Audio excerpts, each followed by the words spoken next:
Welcome back to the second episode of the Dogs Den podcast. It's definitely going to be an interesting one. Dogs are right in the middle of camp, but joining me, everybody loves them. I mean, it's definitely fun to have them in here with us. So, Coach, nice to have you back. Thanks. I appreciate being here, and yeah, right in the thick of things. It's been fun so far, so happy to be back here, though, with you. Yeah. I mean, so far, main camp is definitely, it's stressful but fun for a lot of people. Yeah. I mean, it's kind of what we've been building up for and kind of seeing what we have and brought to Fairbanks. And so far it's been really busy, but the player pool that we brought in is something that we feel is pretty special so far. And yeah, some long days, but they're all worth it at the end just to try to see what kind of product we're going to be able to put on the ice. And I mean, I don't think a lot of people understands what it takes to go through just a regular camp, let alone fall camp, where, you know, some of these kids, I don't want to say careers depend on making the team or don't making the team, but I mean, it's definitely can be a dampener.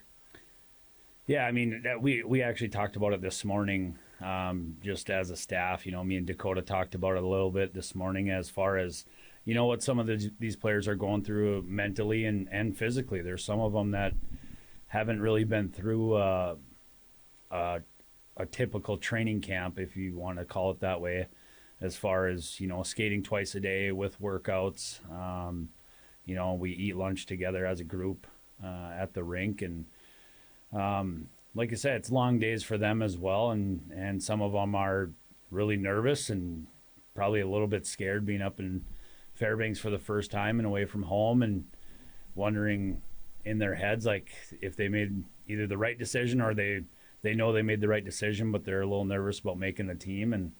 But that's what it's all about. That's kind of the things that go along with life too, right? As far as you get into the working world and you're in an interview process, and sometimes you don't know if you are interviewing well enough to get offered the job or not. But yeah, I mean, it's I've been there through tryouts and things like this. As I've been in their shoes, so I know exactly what they're going through. And but at the end of the day, as long as they're working hard and they have a good attitude every time that they show up to the rink, and they have a good chance.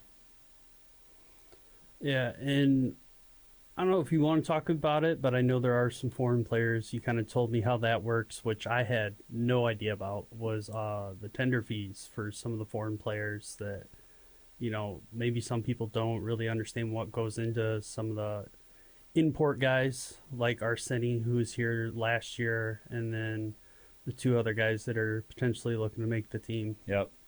Yeah, I mean, there's a lot that kind of goes into and involved with, you know, looking at European players or import players, and you know, you have the Canadians as well. Yeah, I mean, the process is a lot longer, right? Because you got to make sure that, one, that they have their visas taken care of to be able to come over here. Because right now, you know, they might be just on a tourism visa, but then they got to do a bunch of different paperwork and go to their embassy and make sure that they know why they're coming over here and all that, as far as that stuff goes. But then there's also fees for the IIHF, that the international hockey, that you have to pay to have them come over and play in USA hockey, that there's fees behind, and those can be up to $2,000 that you know, the club pays for. And so you got to make sure that the right decision's made on the player, and that they're going to be not only a player that is the right choice for your team, but, you know, that you have the right personality of a import also, that they feel comfortable here. Because you don't want to bring, you know, someone over from Sweden that they're not comfortable being here when they've never even been to the U.S. before. So it's a lot of conversations with them on trying to, you know, feel them out on, are they comfortable here? Is this where they want to be for sure now that they're here?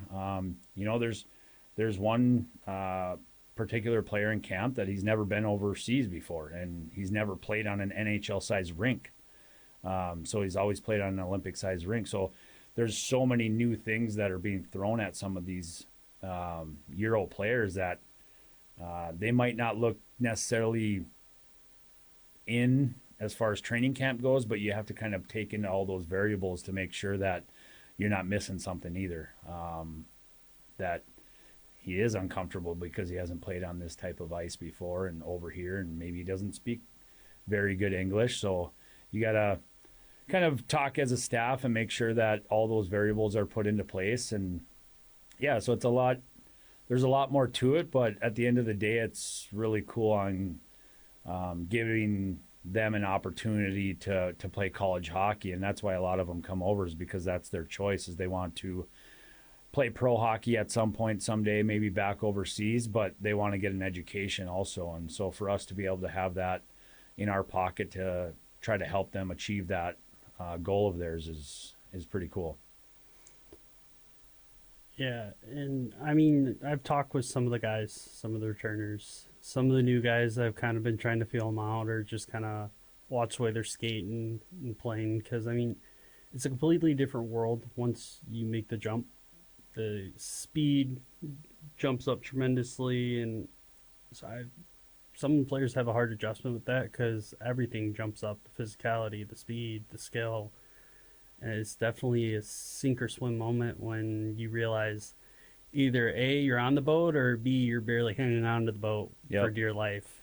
Yeah, and that's, I told a lot of players at main camp in Minnesota in July that, the speed of main camp is about half of what a regular season or what training camp is going to be. And then training camp, could be about half of the speed of a regular season game. And then come playoffs, it's a whole different world. So, it's a little eye-opening for some of the younger players, and we have a really young team again and roster, so you kind of gotta help them adjust and help them understand when they make mistakes in the scrimmages as far as turning pucks over and overhandling the puck, and that's youth hockey plays, and it's not going to work at this level, and you got to make sure that they understand that, but you also have to make sure that you're going to teach them how to get rid of that, because it's not all on them. It's something that they haven't learned yet, because all these players are a lot of the best players where they came from, so they're just expecting to be able to play like they always have been and be the best player. And once they get to this level, it kind of knocks them down a little bit and gets them to understand, it's like, okay, I got a lot to learn, and then you just kind of guys either start weeding themselves out because they can't adjust to it, or lately this week we've seen a lot of adjustments to it, and a lot of the players have really adapted very quickly, to be honest. So good for us to see, and it's not easy for them. It's a lot thrown at them right away, not just the speed of the game and the toughness and the strength of the game, but we're throwing a lot of systems at them right now. We're throwing a lot of different face-off plays, and verbiage is obviously different than they've ever heard coming from me previous where they were at. We might be talking about the same thing, but it's just using it a different way, and so they're trying to soak that all in at the same time as well. So it's a lot thrown at them, but it's trying to see who can soak it in as quick as possible to make sure that they're in the lineup. And that's the big thing, is that, I mean, there might be, 30, 35 guys at camp right now, including the goalies, and you guys are only taking 25 to the showcase? 25, 27, somewhere in there. We haven't really locked that in yet. Yeah, I mean, the best part is there's some hard decisions to be made still, which is really great. And we got a couple more days to kind of tame the waters a little bit on some of those decisions, but credit to the players. They came in and they've been going to work right away every day. And the best part I love about our camp so far is our scouts and all of us as a staff did a really good job identifying good people, because you obviously want training camp to go well as far as their work ethic and all that stuff on and off the ice, but we've really enjoyed a lot of the players as far as people. Like, they just it makes it even tougher, which is a good thing, but it's hard because you get to know some of these kids pretty quick on their personalities and all that. So our scouts just did an awesome job this year as far as identifying that as well, not just the hockey players. So credit to them and to all of us as far as that goes. We were talking about that this morning also, that to say it in better ways, like we don't have any bad kids and bad people. So makes it even harder to make those choices. Yeah, because there's always that one guy on the team that, maybe not the best guy on the ice, but off the ice, he's the guy that he's the glue that keeps the team together, which sometimes you need those guys where they're just your thumpers that you need when you need them. And on days you don't, they get to watch some hockey. Yeah. I mean, that's just how it goes. But because we'll have the segment later on in the podcast, but listening up to some of the conversations on the mic'd up segment that we'll have, I'll leave it at that. It seemed like there was a lot of conversations going on between the vets, between the rookies, and what you could hear between certain mic points. Yeah. But for such a young crop, because I know some of the guys are 07s, which for me makes me feel old as dirt, because that's 10 years younger than me. And I look at these guys like they're the same age as me, because that's just the maturity level on the ice. Yep. Which, I know is expected because they're playing at a high level of hockey, but still, they're still kids. Yep. And it just shows what they know they need to do to be here at that level. Yeah, no, and the first part of that, I give, a lot of credit right now to our veteran players that are back from last season. They've done a really good job on making sure that the new guys, one, feel comfortable, but they also have made sure that the new guys understand, like, when the schedule is the schedule, this is how we follow it and this is what we do to make sure that we have success. And they've done a really good job so far on all that. And then with being younger, I've talked to a bunch of the people that have came to our scrimmages and watched them, and some of the fans and some of the great hockey minds that are in this community that have supported the Ice Dogs for so many years. I've talked to them throughout, and that's what they said a lot. They said, hey, like, your roster and the ages of them is really, really young, but it doesn't look like it on the ice. And again, that goes back to, like, looking for those players during the season, last season, and making sure that we have the right young players. You can't just, take a young player to be young and help develop them. You got to have the maturity level of them as well. And it's molded together really well so far this week. Over the last, 4 days in now. So we've been pretty satisfied with it. Obviously, it can always be better, and we can grow, and we want to be elite throughout the week. And so far, we're making the right strides as far as player personnel, and our vets have been doing a really good job with it. Yeah, and then talking to a couple of guys, I know there's a couple Fairbanks boys in there. You got Haji and Chucky. For you being the Fairbanks coach, what's it like seeing Fairbanks guys be able to come in, try and make the team, make that effort? I know Haji was on the team towards the end of last year, and I got his first goal, which never heard the building louder. That was deafening roar. But to see the Fairbanks kids come in, try and make the team, be the local guy that the building's going to love. What's kind of the thought process behind that, just seeing them try and make that step? Yeah, it kind of goes both ways, right? You're cheering for them. Even as a coach, I'm cheering for them and stuff like that. But at the end of the day, like, they got to be ready to make the jump. And, the Fairbanks players that are in camp right now are all young players. So it's actually really, really exciting for the future if it's not right now, because at the end of the day, like, we want to make sure that they're in a good spot as far as how they're going to develop, when they're going to be able to be a full-time player and things like that. And some of them might be ready right now. But if they're not, we want to make sure they're in a good position and good spots to, their path has to be the right way. We never want to jump a guy up and then it kind of depletes his development. We want to make sure that we're doing the right thing for the player and the person and the family, and everything going forward with that, because that's just going to be super important for the future of the Ice Dogs too. I mean, to be able to have really exciting times of having possibly a handful of local players in the near future is pretty exciting. I mean, I think everybody's got a little buzz about it, and they're all excited to see those kids have success here in their hometown. And it seems like even talking with Prof and you and just kind of listening around camp, maybe most of it off the record.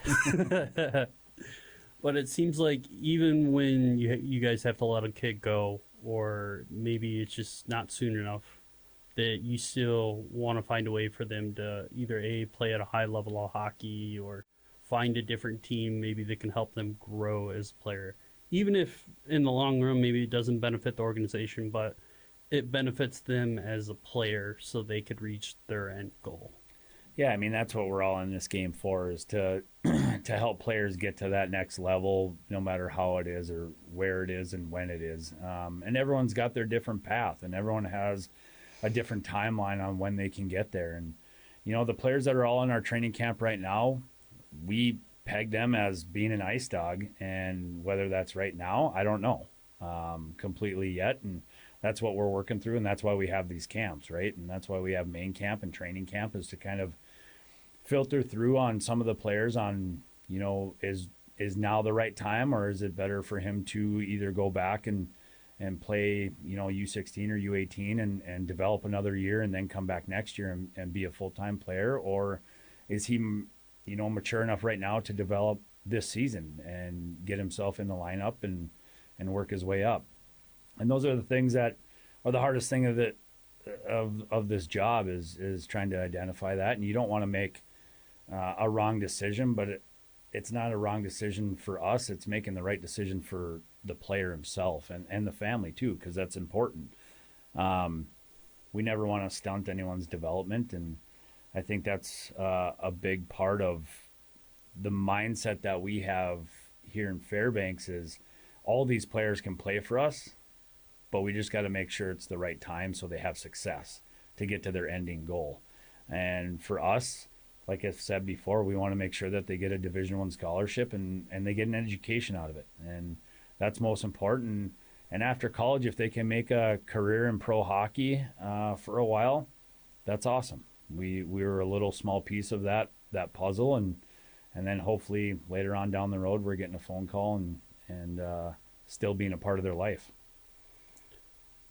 Yeah, and then I know every kid out there thinks, the chance of being a D1 hockey player or pro hockey player is the end all be all. Like every kid at 3-4 years old that's got a stick and a net and some plastic ball is like, their goal is to be a Stanley Cup champion and be the guy that scores the game-winning goal.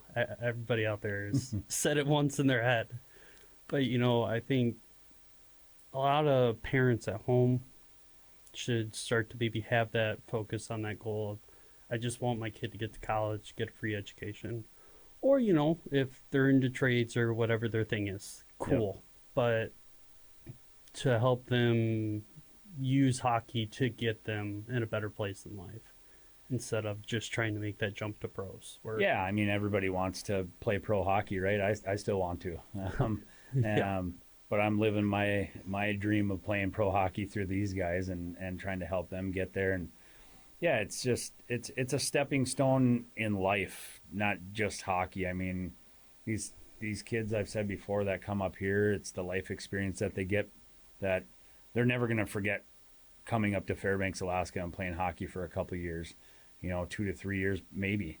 They're never going to forget that, and they'll never look back and regret it, and they'll love their time and their experience here, and they'll know that they learned a lot just outside the game. Like, at the end of the day, you're going to remember some of your hockey games and some of the games that you had with, at the dip, winning a big game, but you're going to remember a lot of what you were doing with your teammates and the travel and and the life experiences you got along the way. You know, a lot of our guys this coming weekend are, you know, going to be going into Denali and going camping and hiking and fishing and all that stuff this weekend. And that's the stuff they're going to remember. And I think that's super important to always remember for us as a staff, that that's a huge part of this. It's not just the hockey. I think it's the life skills that they get now are the ones that they learn that they're going to take with them once their career starts, whether it's in hockey or once hockey's all over. Yeah, and speaking on those memories from my own experience, like I played ACHA, which is D1, D3, just below NCAA, but it's still it's club, but it's high level club. Yeah. And some of the memories I got from that, I mean, I've been to Notre Dame, Cincinnati, I've been all over, played in an outdoor tournament in Detroit for 5 years. It was nuts. Yeah. I mean, we had great weather and horrible weather. It's my family can attest to that, but I mean, it's those little things that, you know, talking with Berkey and Bendo, that they're like, wow, I can't believe like it's gone by so fast. And I was like, yep, enjoy the last year. Those little minute memories that you think won't matter your first or second year, your last year, it really starts to It sinks add in. up.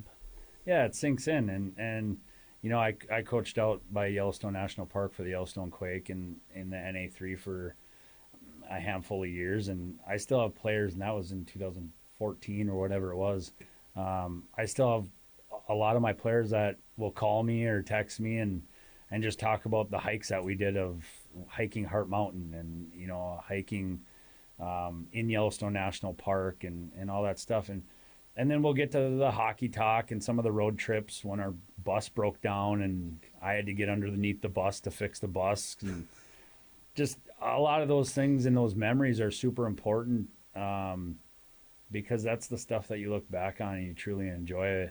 And that's what this game gives us. It gives us those memories because of the hockey. But outside of that, like there's just so many memories that I go back on when I played and now coaching that I want to make sure these guys get those experiences because it's truly something that you take with you forever. Yeah. And I feel like every hockey player has a broken bus story. I mean, mine, it was we were going to Central to play like a horrible weekend game. Like the roads were horrible. And the bus driver went to swoop around and drove over one of like the parking lot like garden things and destroyed the oil pan. We didn't even get 7 minutes down the road. And the bus just stopped. But I mean, and I think there was the one down south last year for Amarillo or something where the bus caught fire and they had to like throw the bags out of the bus. Yeah, there's always some of those that you know you carry with you, but I love the road trips too at the same time because that's where you get to be a team and get to be with the guys and the guys really get to know each other and stuff like that. And there's always those stories, but like. For us, we just get to fly everywhere, so we don't have to be on a bus all that much. So, pretty happy about that. So our travel actually is pretty nice. Yeah, and I mean, I don't think people understand how much that can affect everything. You know, that luckily team sponsors are amazing, so go team. But yeah, yeah, I mean. It's kind of hard to say that like how some of these guys will take this last season. Some of them are like, all right, it's my last season, I need to win. Some kind of sit back, try and be the vet, enjoy it, kind of pass on the knowledge and experience. Mm-hmm. I mean, that I was injured in college my last couple of years, so I was beat up, but I still got to play a bit. But I wanted to pass on my experience to the younger guys that, you know, they're coming in like hot shots and thinking they're the best of the best. Some of them, you know, need to just a little hit or two and kind of knock them back down to place. Like, hey, settle down there. Yeah. No, and for us, we only have like a handful of age outs. So, and they all done, like I said, a really good job on just really soaking in this last season that they might have, and they're not really talking about the ending. They're talking about, you know, right now in training camp, and they've done a really good job on just focusing in on all the work that these guys did this summer, they really just want to prove it and show it that they put in the work, and now, like I said, surrounding a lot of our vets and our age outs with really, really good, skilled young hockey players. I think our vets are really excited about it and excited to kind of go out with a team like we've built. So just talking to them separately and talking to them in small groups, they're all very, very determined to win this year, and they want to go out with a bang. And I think we have on paper the ability to do that. And then it's up to us as a group, players, staff, and everybody else involved to put it together. And I know that I talked to you about making sure it was okay before practice, but I made sure to stick with the vets. I mean, the mic'd up thing, how honestly do you think it went? I have no idea.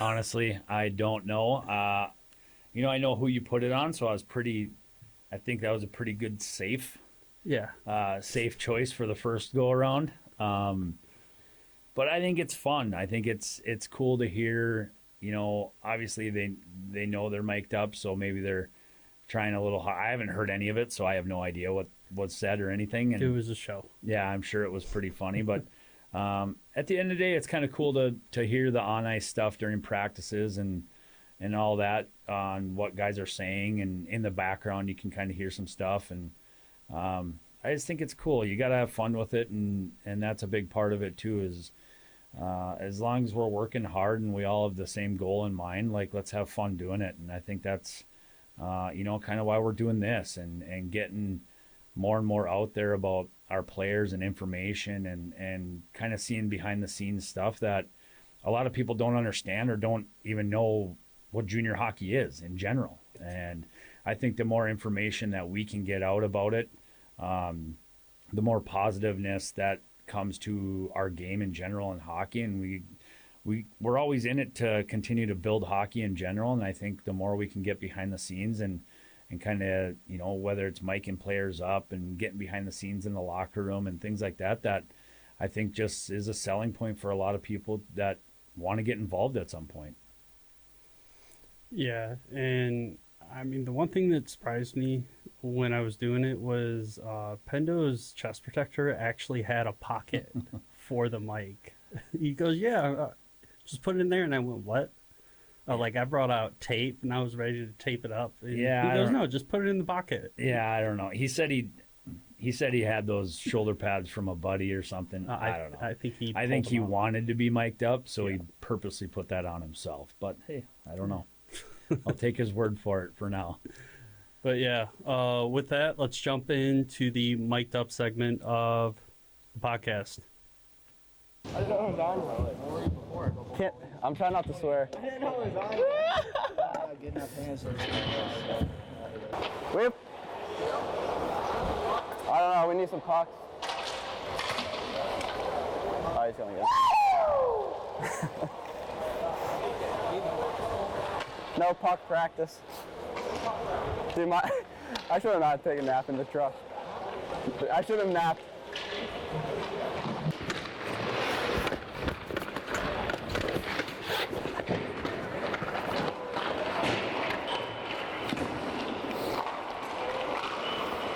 Whoa, that wasn't good. Oh, I see. Ooh, good drill. Good drill. Hey, it's so hot out here. Hot. They need to turn the lights on too. Yeah. Holy. Good job. Hey! Hands up, hands up! Oh my gosh. Yep. Keep it. Hands up, hands up, hands up. Oh. Hey!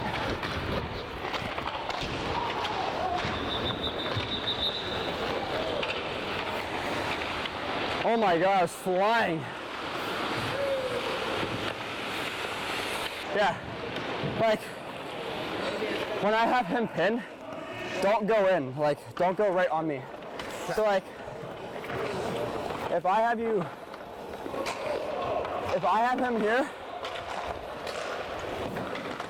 I have him here. Don't be there. Get your guy, push him into my guy, and then we'll have him like this, and you're there. Does that make sense? Yeah, I thought I had him pinned though. You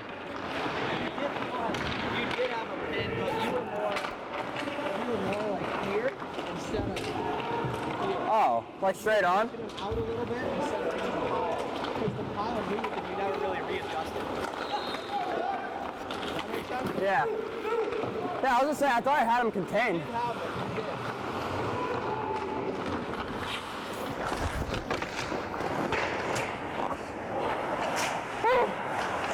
The legs are tired. Yeah, what was he doing? He said, Sauce me in B-way. well, you know sometimes you make a pass, you just see it from somebody there. Or just expect them to. That was cookies. That was going in.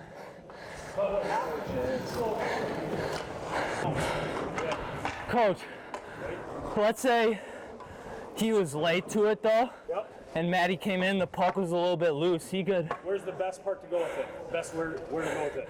probably behind the net. Yep.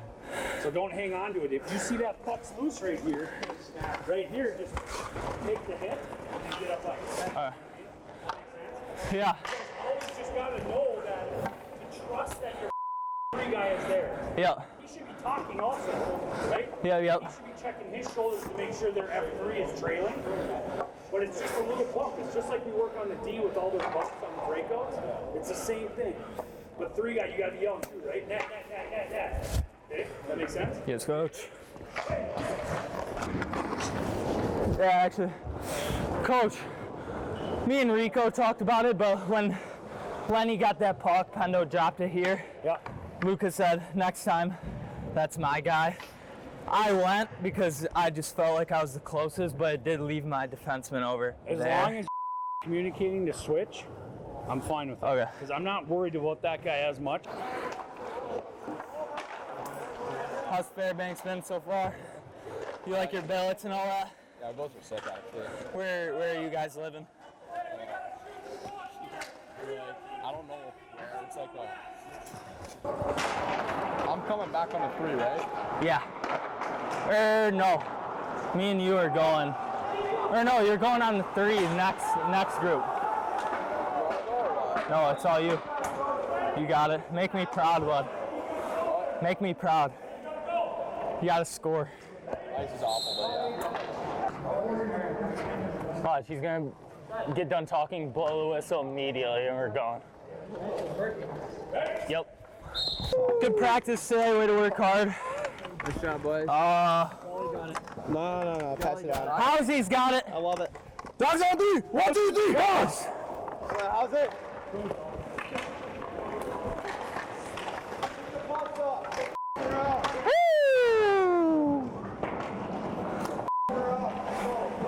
What a fantastic day. A couple parts that need to be snipped out. Just so you know. From you? Yeah, towards the end we kind of started. A lot of belief in No swear words. no swear words. Wow. Just some stuff. Not from me at least. There's a few said by me and during conversation, but none. I kept it PG. Not like mid-trail, like just throw. No, I swear. You watch it all. Timmer and Rico will be the ones swearing in conversation to He me. asked, he was like, who do you think would be a good one? I said Rico. But all right, guys, that was the mic'd up segment of the Dogs Den podcast. Hopefully you guys liked it. If you don't, tell me why. Be interesting to see.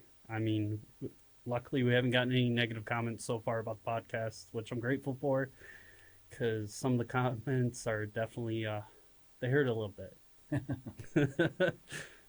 But I mean, Coach, to jump back into it, since we got a little bit of time left here. For you, do you have maybe a game at the showcase that you're looking forward to, or are you just looking forward to the whole thing? To be honest, I haven't really thought about the showcase all that much, just because we have some games before this year. Previous years, we started the season with the showcase, so I'm excited about, honestly, the next couple days on figuring out, who we're going to kind of solidify the team as far as bringing down to the lower 48 next week. We fly out next Wednesday and go from there. I mean, it's really kind of a 1 day, 1 week, 1 month at a time. And I think we have to do that right now because we have so many things that are involved with before the showcase. We're obviously excited about the showcase. All the D1 schools will be there. So I just want to make sure our guys are ready to play their very best at that point for the beginning of the season to make sure that we do our job in getting our players out on a lot of those D1 schools lists right away. And then we can continue to bump those schools throughout the season and make sure that we're on their radar, and which we already are from a lot of the conversations that we've had with the schools. So that part's exciting. But yeah, we're really looking forward to just getting down to the lower 48, get back into Marshall. We go into Marshall, Minnesota right away and get back to the Red Baron Arena, kind of our home away from home for a while before we get back up here in October and get to work at the Big Dipper, which I can't wait to get the fans back in that building. It's too quiet right now.